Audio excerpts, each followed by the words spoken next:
बिस्मिल्लाहिर्रहमानिर्रहीम। मोहतरमा बेनज़ीर भुट्टो शहीद ने तालीम मुफ्त करने के लिए, तालीम को आसान करने के लिए वफाकी दारुल हुकूमत में 16 प्लाट जो हैं ट्रस्ट के नाम पे अलाट किए थे। और ये जो 16 प्लाट अलाट किए गए, इनका किराया जो है हर प्लाट का, वो जहाँ भी था, हर प्लाट का जो है किराया, फ़ी कनाल का किराया जो है वो तकरीबन 25 रुपये रखा गया। एक हमने आपको जाके बताया F10-2 का जो प्लाट है 25 कनाल की वो ज़मीन है और जिसका सालाना किराया 625 रुपये सालाना बनता है। अब ये इस्लामाबाद में कुछ भी नहीं है। और आपको ये भी हमने बताया था कि उस प्लाट की इस वक्त कीमत जो है वो 2.25 अरब रुपये है और वो प्लाट मोहतरमा नाहिद खान की बहन जो है उनको अलाट किया था मोहतरमा बेनज़ीर भुट्टो साहिबा ने। और मोहतरमा बेनज़ीर भुट्टो साहिबा का ये विज़न था कि तालीम जो है आम आदमी के बच्चों के लिए सस्ती की जाए। लेकिन अब रूट्स वालों के साथ उन्होंने अपनी रूट्स मिला ली, दोनों की रूट्स मिली तो तालीम महंगी हो गई।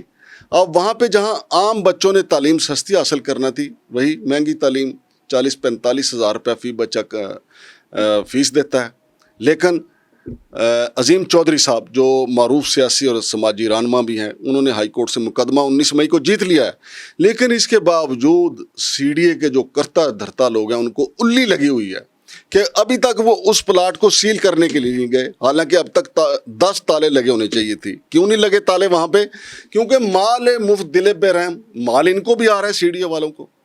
जनाब संधू साहब, डॉक्टर गुलाम सरवर संधू साहब मेरे साथ मौजूद हैं। इस्लामाबाद का जो मास्टर प्लान है उसको भी जानते हैं और इन प्लाटों के हवाले से भी ख़ास तौर पे जानते होंगे।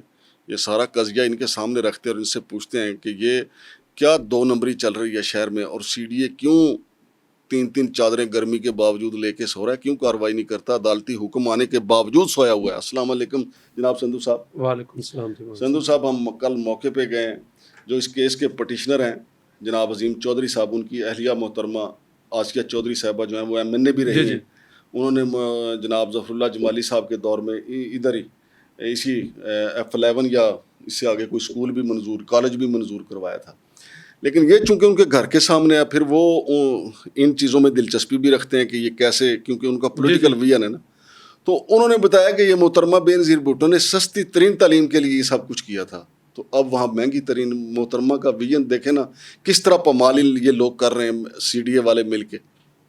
मांगट साहब, इस को मैं थोड़ा सा बताऊं कि जो प्राइवेट स्कूल्स है ना घर में बने हुए, ये एक्चुअली पॉलिसी उस वक्त बनी थी 90s में कि जी उनको वहाँ से हटाया जाए।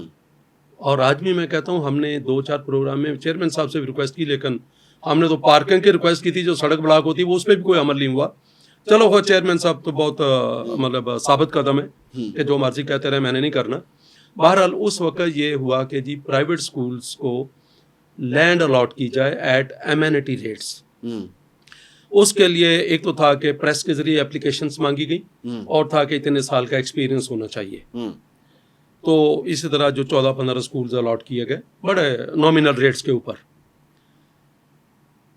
वाहिद पब्लिक स्कूल उस G10 में ऑपरेट कर रहा था। सही। लिहाजा बाकी स्कूलों की तरह इनको भी ये वाहिद पब्लिक स्कूल, ये वाहिद पब्लिक स्कूल मोहतरमा उनके सिस्टर का था। हाँ जी, ठीक है सर। तो वो उनको प्लाट उधर मिला। उस वक्त वो मोहतरमा के विजन के मुताबिक ही था। जी बिल्कुल। मतलब अलॉटमेंट का असल प्रॉब्लम अलॉटमेंट का नहीं है, ना प्लॉट की प्राइस का इस वक्त है। आगे जाके जो रेगुलेटरीज है ना, उसको देखने की जरूरत है कि क्यों हुई और उसका क्या सदेबाब है। रूट्स के साथ रूट्स क्यों मिली, रूट्स क्यों मिली, यस। तो स्कूल तो अलॉट हुए। जब लाशारी साहब का जमाना आया 2006-7 की बात है, तो उन्होंने इस तरह कहा कि जी ज़ाहिर है इतने साल पहले प्लॉट दिए गए थे, तो स्कूल्स की रिक्वेस्ट आ रही है, तो उनको भी स्कूलों को प्लॉट देने चाहिए। हमने अखबार में इश्तार दिया। उससे पहले बोर्ड से क्राइटेरिया अप्रूव हुआ, प्राइस हुई। प्राइस उस वक्त ये 25 रुपए नहीं थी, हमने तो अच्छी खासी प्राइस ली, लेकिन कमर्शियल प्लॉट से कम थी। तो उस वक्त उन्होंने कहा कि यार जो पिछले स्कूल बने हुए जो अलॉट किए थे उनका तो स्टेटस लें। मैंने जब स्टेट से फाइलें मंगवाई तो ना किसी ने पेमेंट की थी पूरी, ना किसी ने बिल्डिंग प्लान अप्रूव कराए थे और 90% स्कूल बने ही नहीं थे।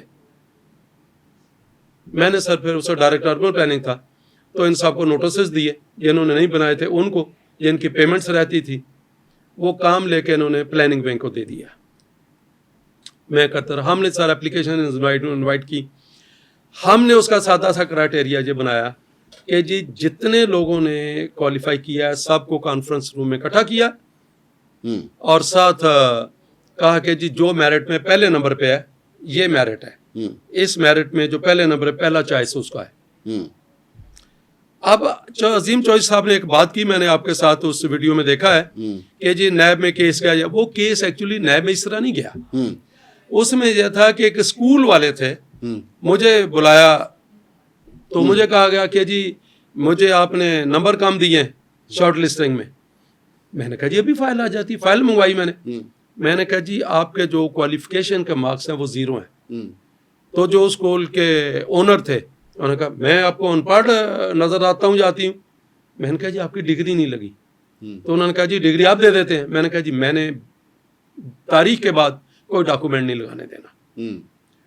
वो बहुत ही स्कूल ओनर बहुत ही इन्फ्लुएंशियल थे, तो उन्होंने खजल खराब किया है सारे काम को। फिर वो नैब में चले गए। नैब में वो कल नाब नहीं 100 जगह पे इंक्वायरी हुई, थैंक्स टू गॉड हमारा बड़ा क्लियर थी वर्किंग। बहरहाल ये एक इनिशिएटिव तो अच्छा था। अब है कि वहां बना क्या है, हो क्या रहा है। अच्छा मजे इसके साथ मैं बताऊं 6 स्कूलों की कैंडिडेचर हमने कैंसिल की जिनकी कंप्लेंट्स आई कि इनके डॉक्यूमेंट सही नहीं है। मेरे भाई असल में इनके 3 ऑब्जेक्टिव थे। नंबर 1 के प्राइवेट स्कूल्स जो हैं जो घरों में हैं उनको शिफ्ट किया जाए इनटू स्कूल प्लॉट्स जो रेजिडेंशियल की इनकन्वीनियंस कम हो। दूसरी शर्त हमने ये रखी थी कि ये नॉन ट्रांसफरेबल है, कोई और किसी और को नहीं, नो जॉइंट वेंचर भी नहीं हो सकता, no it can not be, हो ही नहीं सकता। लेकिन फिर ये हो किस तरह गया? नवीद इलाही का वो उतारे थे कि उन्होंने कोई बीच रास्ता मैं निकाला। उसके बारे में तो ये बताऊं कि देखें मैं फिर बात करता हूं कि वो टाउन प्लानर था ही नहीं नवीद इलाही, वो तो कस्टम ग्रुप का आदमी था। उसके बारे में मैं सुना था कि मोबाइल उठा के टेबल पे मारता था अगर कोई उसके कहने पे काम नहीं करता था। नहीं तो नवीद इलाही कस्टम में मौजे हैं, वो किधर सीडीए में निकला है? बस सर उसको हो सकता सीडीए में ज्यादा मौजे हो। वो जो आप कहते हैं ना कि इधर से फिर बाद में भी दवाइयां मिलती रहती, दवाइयां सर आप मुझे बताएं कि सीडीए बहुत बुरा महकमा है, लेकिन चक्कर काट काट के डेपुटेशन आते हैं। जो आ जाता है उसको जाने को दिल नहीं चाहता, जो नहीं आता उसके मतलब मेरे पास बहुत सारे लोगों की डीएमजी ऑफिसर की सिफारिशें थी। उस वक्त हमारा अरूज था कि सर हमें सीडीए में लिया। मैंने सुना है कि ब्यूरोक्रेसी में ये कहा जाता है कि जिसने सीडीए का चक्कर नहीं लगाया वो भर्ती नहीं हुआ। अब भर्ती नहीं हुआ, वो कहते हैं ना कि उसका चिल्ला पूरा नहीं हुआ। तो ये वाकई फैक्ट है। और जो आ चुके उनका जाने को दिल नहीं चाहता। हाँ जी। एब्जॉर्प्शन अगेंस्ट दी रूल होती है, डेपुटेशन में आने का क्राइटेरिया, वो कहते हैं क्राइटेरिया को मारें गोली, हम इंक्वायरियां भुगत लेंगे। बहरहाल सर जी वो साथ साथ ये भी तो लोगों को बता देना कि वो एक मकूला पंजाबी का मशहूर है कि छप्पड़ चो मज करनी इस्लामाबाद चो अफसर करना, सीडीए चो और सीडीए में से डेपुटेशन निकालना। हाँ जी, छप्पड़ चो मज करनी तो सीडीए जो डेपुटेशन अफसर करना बड़ा औखा काम है। औखा के इसके लिए उस लेवल पे सिफारिश आती है आप सोच भी नहीं सकते। मुझे बताएं कानून है कि एक दफा 3 साल की डेपुटेशन। अच्छा सर हम हट जाएंगे। नहीं हटते सिर्फ आधे सेकंड में, बिल्कुल नहीं हटते। दूसरा 2 साल की एक्सटेंशन एट द वर्स्ट। ऐसे अफसर भी मौजूद हैं जिनको 6-6, 7-7 साल हो गए और कुछ चक्कर काट के दोबारा आ गए। बहरहाल ये अब सर ये स्कूलों के प्लाटों में एक तो याद है कि ट्रांसफरेबल नहीं है, ये वाहिद पब्लिक स्कूल को अलॉटेड है। सही। अगली बात जो है रूट्स ने सिर्फ वहां स्कूल नहीं बनाया, उन्होंने यूनिवर्सिटी बनाई हुई है वहां पे। जी वाहिद का उसके ऊपर। जी हाँ, इनका रूट्स वालों का जिधर भी है ना इनका पूरा सेटअप है। स्कूल के प्लाट में यूनिवर्सिटी का इटसेल्फ बनना या कॉलेज का इटसेल्फ बनना वायलेशन ऑफ अलॉटमेंट है। पहले ट्रांसफर जो उनका आना वहां पे किसी और नाम से, स्कूल वाहिद पब्लिक स्कूल ही रहेगा, वो ही बोर्ड रहेगा। अगर बोर्ड चेंज भी होता है वाहिद पब्लिक स्कूल और उसी काम के लिए इस्तेमाल है, ये ट्रांसफरेबल नहीं है। ना ही कोई एग्रीमेंट हो सकता है। इस तरह कानून की खिलाफ वर्जी कर रहे हैं तो ये कैंसिल हो सकता है, सीडीए से इस प्लाट का कब्जा। मैं हैरान हूं कैंसिल क्यों नहीं हुआ। आप कैंसिल होने, कैंसिल हुआ क्यों नहीं है? देखिए कैंसिल 3 वजह से होता है। एक होता है violation of terms of allotment, non confirming use और परसिस्टिंग बिल्डिंग वायलेशंस। अच्छा इसमें तो तीनों है। अच्छा संधू साहब ये तो होगा कानून, ऊपर से अब अदालती फैसला 19 मई का आ गया। यस, अब अदालती फैसला भी सीडीए नहीं मान रहा, कानून भी नहीं मान रहा, तो अजीम चौधरी साहब क्या अब फील्ड मार्शल साहब को दरख्वास्त दें कि जनाब यहाँ रेंजर भेजें इसको सील करने के लिए? मैं उनको कहूँगा अजीम चौधरी साहब को कि स्टेट वे जो स्टेट मैनेजमेंट विंग है ना और प्लानिंग विंग, इनके खिलाफ कॉन्टेम्प्ट में जाए, सीधा सीधा मेंबर्स के खिलाफ, दोनों के। आप देखें फिर कैसे एक्शन होता है। सही। दूसरी बात, सबसे पहली बात तो ये है कि ये खुद फील्ड अफसर क्यों नहीं चेक करते कि ये प्लाट किस मकसद के लिए अलाट हुआ है, यहाँ बना क्या है। वैसे उनको एक दरख्वास्त आसिफ अली जरदारी साहब को भी देनी चाहिए। नहीं, आप तो उनका उनके साथ नहीं, इसीलिए तो देनी चाहिए क्योंकि देखें मोहतरमा बेनजीर भुट्टो के तो यस, उनका विजन और था। उनका विजन और था ना, ये तो नहीं था ना कि मोहतरमा नईद खान की बहन जो है वो ले ले और आगे रूट्स वालों को दे दे, ये तो नहीं था ना। नो, ये हो ही नहीं सकता। तो आसिफ अली जरदारी साहब तो इसमें बड़े मौसर हो सकते हैं। मौसर हो सकते हैं, लेकिन मैं कहता हूं कि हमें को जो कोर्स ऑफ लॉ है ना उसकी तरफ जाना चाहिए। मानता नहीं, फिर जो एक काम उन्होंने किया है, अदालती फैसले को नहीं मान रहे तो कॉन्टेम्प्ट में जाए। मेरे भाई बात ये है कि अगेन फिर कहाँ का उनको कहो कि अगेन अजीम चौधरी साहब को प्राइम मिनिस्टर को एप्लीकेशन दे। मैंने भी वैसे एप्लीकेशन देनी है इसी हवाले से। मैंने इस हवाले से मैं 3-4 चीजें इकट्ठी वाली हैं। डिसेबल स्कूल वाली देनी है।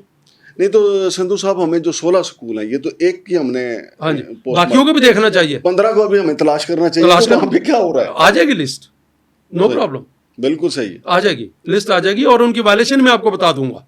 और अजीम चौधरी को कुछ और मशवरा देना चाहते हैं? वैसे तो एक तो वो चौधरी कॉन्टेम्प्ट में जाए, एक तो वो चौधरी हैं, फिर अजीम भी हैं, उनको और बताएं क्या करना है। सर जी, एक तो ज़ाहिर पॉलिटिकल आदमी है वो, उनको फौरी तौर पे प्राइम मिनिस्टर को एप्लीकेशन देते, clearly violation of rule, clearly mentioning कि ये वायलेशन है।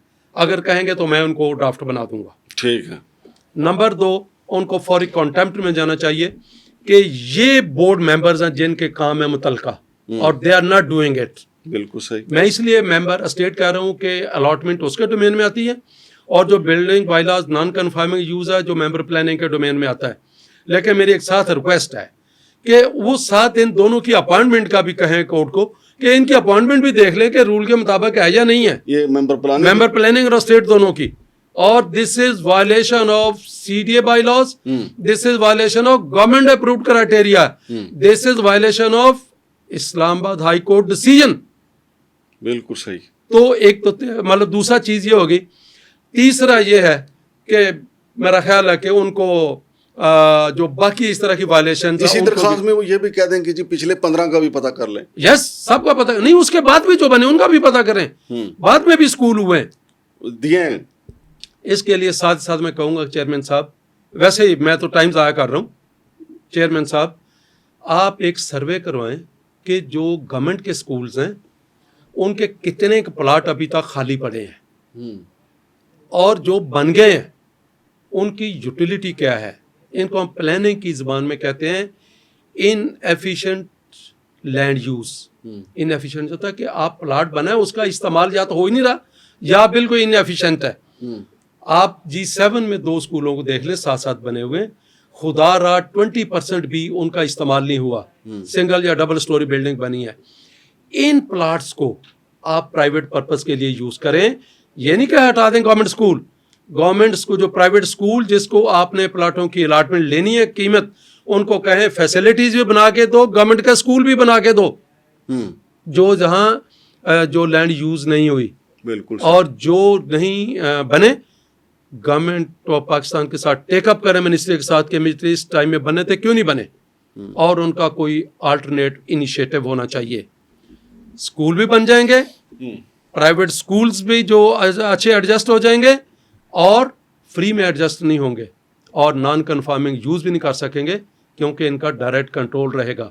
और साथ चेयरमैन साहब, this is one example, please take action on it, और साथ ही साथ उन अफसरों के खिलाफ एक्शन लें, कंसर्न मेंबर है जो, कि what you are doing in CDA for the last 1 year और मोर। बहुत शुक्रिया जनाब संधू साहब। तो नाज़रीन देखें कितने बड़े बड़े खापे खुले हुए हैं CDA में। आप ये देख लें कि 625 रुपये 25 कनाल, 2.25 अरब रुपए की ज़मीन एक अंदाजे के मुताबिक बताई जा रही है, उसका किराया 625 रुपये सालाना। तो ये दुनिया का 10वां 11वां 12वां पता नहीं कौन सा अजूबा नहीं है ये Guinness book of world record वालों को आना चाहिए कि यार दुनिया का एक ऐसा दारुल हुकूमत भी है जहाँ पे माफिया ने जो है स्कूल जो है 625 रुपये सालाना किराए पे 25 कनाल दी हुई है।